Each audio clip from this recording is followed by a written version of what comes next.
আগবাঢ়িব বিচাৰিছো আৰু এইবাৰৰ প্ৰতিযোগী হৈছে 1 মিনিট মই তেতিয়াৰ পৰা সেই নীলগৰ পৰা চাই আছো দেই মোৰ অনুপস্থিতিত এই যে মোৰ বন্ধুজন আছে প্ৰতিযোগীসকলৰ লগত বৰ মিলমিলকে হাঁহি হাঁহি কথা পাতি থকা নাইনে বাৰু নে কি কয় আপোনালোকে মন কৰিছেনে এটা মই কাষত আছো মোৰ লগত দুৱাষাৰ কিবা এটা পাতি লওঁ প্ৰতিযোগী মাতে বাপৰে গা একেবাৰে মাজতে এ বাতে হেৰুৱালো আইজৈ এ তই পৰুৱাই পোৱা দিয়ৈ পালি এ মোৰে ঐ মনটো এ কৰি খেলি মেলিয়ৈ ঐ নাচনী এ তই এদতীয়া হলি কি কলি এ তই এদতীয়া এ যোৰহাটলে বুলি গলি ঐ তই এইবিলাক কি ক'বলৈ আহিছ এইখন মঞ্চত কিয় কি মৰমৰে মই এদতীয়া কৰিলো ক'বলৈ আহিছো এতিয়া কিয় নকম আকৌ কিয় কি কৰিব কি এইবোৰ কথা নকবি দে এতিয়াই মোক ভাস্কৰ বৰুৱাই ইয়াৰ পৰা চুচৰাই লৈ গুচি যাব স্কেল বা নিব মোৰ বন্ধুজনীৰ লগত ধেমালি নকৰি মই কাৰ লগত কৰিম বাৰু মোৰ অধিকাৰ আছে তাৰ ওপৰত আৰু বিৰাট হিংসা কৰি তাই এনেকুৱা নাই এইখিনি মই জানো ভাস্কৰে একো নকয় এই যে দেখিলে মই অকণমান হাঁহিছো মিল মিলাইছো জ্বলিছে ভাস্কৰক গামোচা এখন দিলোঁ আই বিহু বুলি তাক গামোচা এখন দিছোঁ তাতো জ্বলনি আজি আমাৰ ঘৰত গামোচা কিয় ইমান জ্বলন পূৰণ হয় হা তই আগতে কাক লগ পাইছিলি মুৰ্গী আগতে আহিছিল নে কণী আগতে সেইটো বিৰাট বিখ্যাত প্ৰশ্ন এই মুৰ্গী আৰু কণীত লাগি থাকিবলৈ হ'লে ৰাতিপুৱাব মই কিন্তু হাঁহহে ভাল পাওঁ কিন্তু বিজ্ঞানীসকলে ক'লে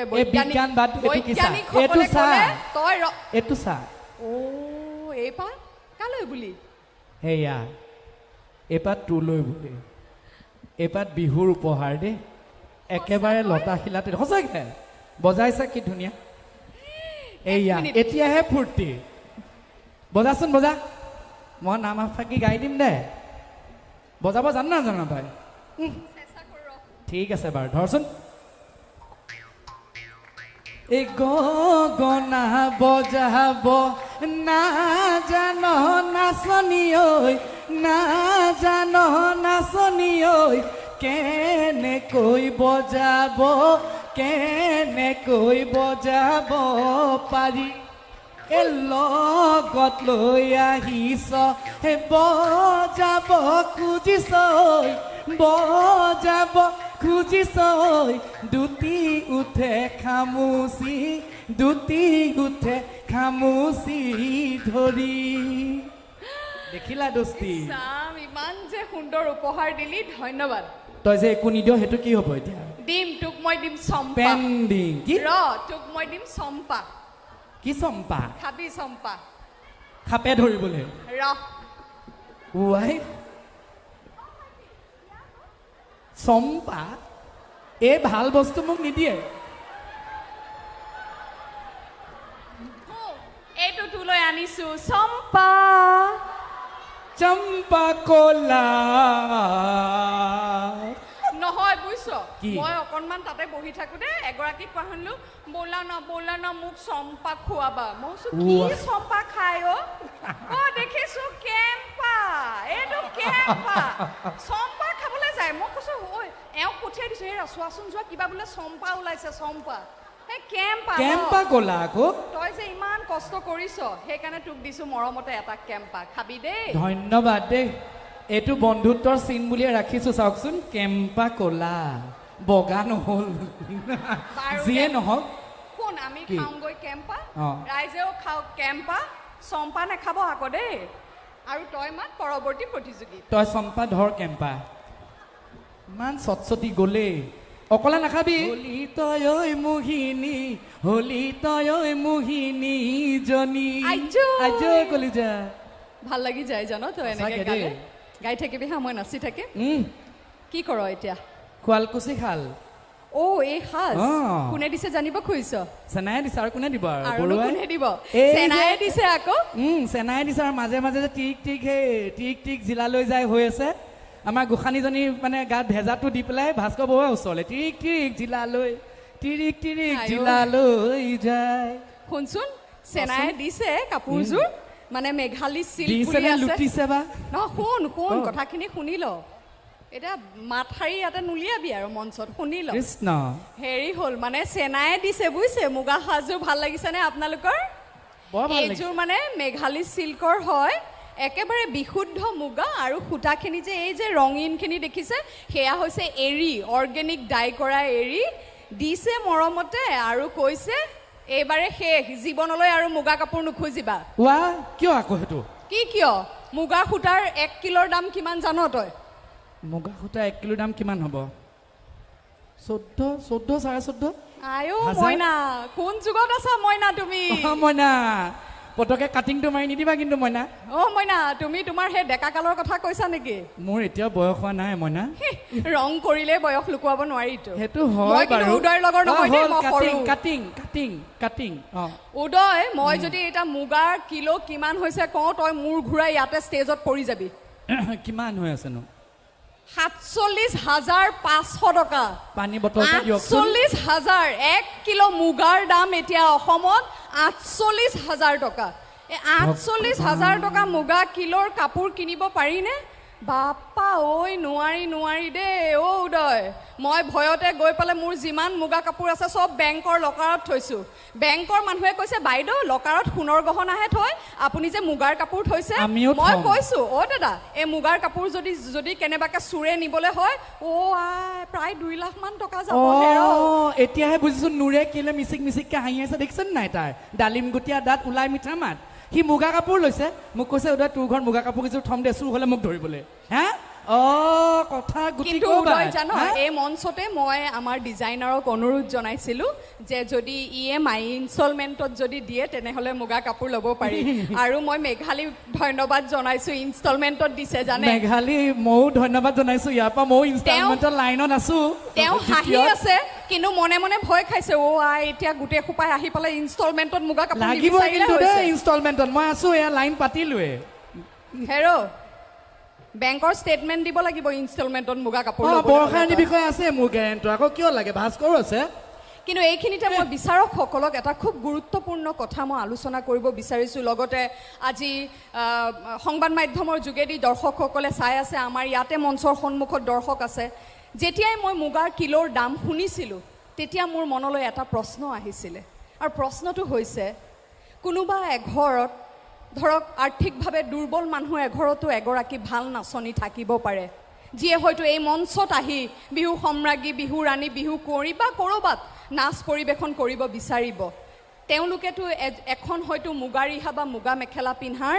তেওঁলোকৰ ক্ষমতা নাথাকিব পাৰে আগৰ দিন সেয়া বেলেগ আছিল নিজৰ মেখেলা নিজৰ ৰিহা নিজে বুই পেলাই পিন্ধিছিলে কিন্তু আজিকালি যি পঢ়াৰ হেঁচা বা দৈনন্দিন জীৱনৰ যি অন্য কৰ্মৰ হেঁচা হয়তো সেইখিনি সম্ভৱ নহয় গতিকে তেনে ক্ষেত্ৰত ভৱিষ্যতে এই প্ৰতিযোগিতাসমূহত বা এই মঞ্চত আমি তেনে ঘৰৰ দুৰ্বল আৰ্থিকভাৱে পিছপৰা ঘৰৰ নাচনি আমি নাপাম নেকি আৰু বৰ চিন্তা কৰিব লগা বিষয় কিন্তু নহয়নে কোৱা হয় যে খুব ভাল দেখি শুৱনি দেখি এগৰাকী নাচনীক মুগা কাপোৰ পিন্ধি নাছিলে এতিয়া কোৱা হয় যে তেনে কোনো ধৰা বন্ধা নিয়ম নাই বোৱা কাপোৰ পিন্ধিও নাচিব পাৰে কিন্তু দেখিবলৈ ভাল লগাৰ কাৰণে আমি বিচাৰোঁ যে মুগা কাপোৰ পিন্ধক কি হ'বগৈ বাৰু ভৱিষ্যতটো হয়তো তেনেধৰণৰ ক্ষেত্ৰত আপোনালোকৰো আপোনালোকো বাকৰুদ্ধ হৈ পৰে মই বুজি পাইছোঁ বিচাৰকসকলো বাকৰুদ্ধ হৈ পৰে যে কি হ'বগৈ এটা সময়ত কাৰণ আমি মধ্যবিত্তসকলেই নোৱাৰোঁ আৰু এতিয়া মুগা কাপোৰ এযোৰ কিনাৰ কথা ভাবিবই নোৱাৰোঁ পঞ্জিত চাংমাই ডাঙৰীয়াই কিবা কওঁ যেন অনুভৱ কৰিছে হয় বৰষা বিষয়টো বৰ চিন্তনীয় হৈছে আৰু মই যিহেতু উজনিৰ ল'ৰা এই বিষয়ে কিছু অধ্যয়নো কৰিছিলোঁ ক্ষেত্ৰভিত্তিক অধ্যয়ন বহু মুগা পালন হৈছিলে শিৱসাগৰ জিলাখনত চৰাইদেউৰ আশে পাশে আৰু এখন ডকুমেণ্টাৰী কৰিবলৈ গৈছিলোঁ বিভিন্ন বকথা অঞ্চলত নেমুগুৰি অঞ্চলত তাৰপিছতে মৰাণৰ আশে পাশে সেই ঠাইবিলাকলৈ গ'লোঁ আৰু চৰাইদেউৰ ভিতৰত মাহমৰাৰ আশে পাশে গৈ পেলাই মুগা উৎপাদনৰ ওপৰত বিভিন্ন কথা সুধিছিলোঁ আটাইতকৈ ডাঙৰ কথাটো হ'ল আজিকালি শিৱসাগৰ বা চৰাইদেউত মুগা উৎপাদন একেবাৰে কমি গ'ল। তাৰ কাৰণটো বেলেগ একো নহয়, চাহ বাগানবিলাক হ'ল। চাহ বাগান বাগানত যি দৰৱ ছটিয়া হয় একদম তাৰ শুদ্ধ পৰাই কথা। আমাৰ মুগা পলুসমূহ উৎপাদন কৰাটো বা অসুবিধা তেওঁ হৈছে। সেইবিলাক মৃত্যুৰ আচলতে মুখত চাহ পৰে। বাগানত দিয়া এই কীটনাশক দৰৱৰ যিটো বতাহত যিটো প্ৰক্ৰিয়া হৈছে সেইটো বিয়পি গৈছে আৰু চুমনিত থকা মুগা পকাৰ আগতে থলথলকৈ সৰি পৰিছে। সেই অৱস্থাটো হৈছে আৰু যাৰ কাৰণে উৎপাদন কমি যোৱাৰ কাৰণে আজি মুগাৰ দাম বাঢ়িছে, বৃদ্ধি হৈছে। মুগা বৃদ্ধি হৈছে, দাম। বাঢ়ি গৈছে, বৃদ্ধি হৈছে। আৰু এতিয়া সেই দৰৱবিলাক আকৌ বৰষুণত পথাৰলৈও বৈ গৈছে হয়, আৰু হয়। বিভিন্ন মাছ পুঠিও নাইকিয়া হৈছে। গতিকে এই এটা চিন্তনীয় বিষয়। আমি সৌভাগ্যৱান বুলি ভাবোঁ উত্তৰ পাৰটোৰ লৈ। ধেমাজি, লখিমপুৰ এই অঞ্চলবিলাকত চাহ বাগান নাই। হয়। গতিকে এটা ল'বলৈ গ'লে আন এটা নাইকিয়া হৈ যায়। আৰু খুব গৰম বঢ়াৰ কাৰণেও, খুব উষ্ণতা বৃদ্ধি উষ্ণতা হোৱাৰ বৃদ্ধিৰ কাৰণেও কাৰণেও হৈছে। মই এবাৰ শুনিছিলোঁ ঢকুৱাখানাত যে হয়। তাৰ কাৰণেও হয়তো মুগা পলু উৎপাদন কৰাটো বা পালন কৰাটো খুবেই বেছি কঠিন হৈ পৰিছে, নহয়নে? হয়, এতিয়া আমি ভাবোঁ প্ৰতিযোগিতাত যে মুগা সাজযোৰ বহুতেই প্ৰয়োজন। আমি সাজপাৰত নম্বৰো এটা থাকে। গতিকে প্ৰতিযোগী হিচাপে মই ভাবোঁ আমাৰ সমাজখনত এতিয়াও মানৱতা শেষ হোৱা নাই। গতিকে যেতিয়া প্ৰতিযোগী হিচাপে আহিব, কোনোবাই মৰমত দিও আগবঢ়াই নিয়া প্ৰক্ৰিয়া এটা লাগিব। যদি নিজৰ নাই, আনে দিও সহায় কৰিব পাৰিব লাগিব। হয়। কাৰণ অসমীয়া মানুহৰ সেই মানৱতা আমি শেষ কৰিব নোৱাৰোঁ। আৰু প্ৰতিযোগীয়ে নিজে ভাবিব লাগিব, মই যিহেতু প্ৰতিযোগী, মই যিকোনো প্ৰকাৰে মোৰ নিজৰ সাজযোৰ যোগাৰ কৰি ল'মেই। আৰু সেই কথাটো মোৰ নিজৰ জীৱনত ঘটিছিল। এটা সময়ত যেতিয়া বেলেগে মুগাৰ সাজ পিন্ধে, সেই সময়ত চকু পানী ওলাইছিল। শেষত ভাবিলোঁ যে আমিও বিচাৰোঁ মানৱতা থকা মানুহ। আৰু বিহু লোক সংস্কৃতি কৰিবলৈ লৈছোঁ যেতিয়া নিশ্চয় সহায় কৰিব। আৰু শেষত আমি পাইছিলোঁ মুগাৰ চোলা এটা পিন্ধিবলৈ। এটা সুন্দৰ হাত চাপৰি হ'ব লাগে। ইমান সুন্দৰ কথা, মানুহেই যদি মানুহৰ বিষয়ে নাভাবে তেনেহ'লে কোনে ভাবিব? আৰু লোক সংস্কৃতিৰ সাধক, গোটেই জীৱন কেৱল সংস্কৃতিৰ সাধনা কৰি আহিছে। সঁচাকৈ তেনেস্থলত আমাৰ এই লোক সংস্কৃতিৰ যিসকল সাধক আছে, তেওঁলোকৰ যি আৰ্থিক অৱস্থা, সেইটো ফালে আমি কেতিয়াবা চাইছোঁনে? কিন্তু কোৱা হয় যে সংস্কৃতি ব্যৱসায় নহয়। কিন্তু এই সাধকসকলে যদি 2-1 টকা নাপায় এই লোক সংস্কৃতিৰ চৰ্চা কৰি, তেওঁলোক জানো এই চৰ্চা কৰি, তেখেতসকলে জানো এই চৰ্চা কৰি থাকিব পাৰিব? এই বিষয়সমূহ আচলতে বহু চৰ্চা বা গভীৰ চিন্তাৰ প্ৰয়োজন। আমি পাতিম, আজি আমি ইমান গভীৰ চিন্তা নকৰোঁ। তথাপিও মই যিহেতু এইখন মঞ্চ খুব গুৰুত্বপূৰ্ণ মঞ্চ, আজি মই এই কথাটো উপস্থাপন কৰিলোঁ যে ভৱিষ্যতে এগৰাকী আৰ্থিকভাৱে দুৰ্বল নাচনী এগৰাকী এই মঞ্চলৈ আহিবলৈ বা যিকোনো মঞ্চলৈ নাচিম বুলি হেঁপাহ কৰি আহিবলৈ পিন্ধি আহিব কেনেকৈ মুগা সাজযোৰ, যিযোৰ সাজৰ মুগাৰ 1 কিলো দামেই হৈছে আজিৰ দিনত 48,000 টকা। বাৰু আমি এতিয়া পৰৱৰ্তী প্ৰতিযোগীৰ ফালে আগবাঢ়োঁ। নিশ্চয় বৰষা, কিন্তু তই সদায় মোক ক যে মই ডাঙৰ হ'লোঁ। নহয়, তই বহুত ডাঙৰ হ'লি আচলতে। যা, মই এতিয়াও সৰু হৈ আছোঁ। চুলি ডাই কৰিলে সৰু হৈ নাথাকে। এইটো যে নেক্সট আমি এবাৰ ইয়াৰ পিছৰ প্ৰতিযোগীলৈ যাওঁ, বাকীখিনি কটলত পাতিম।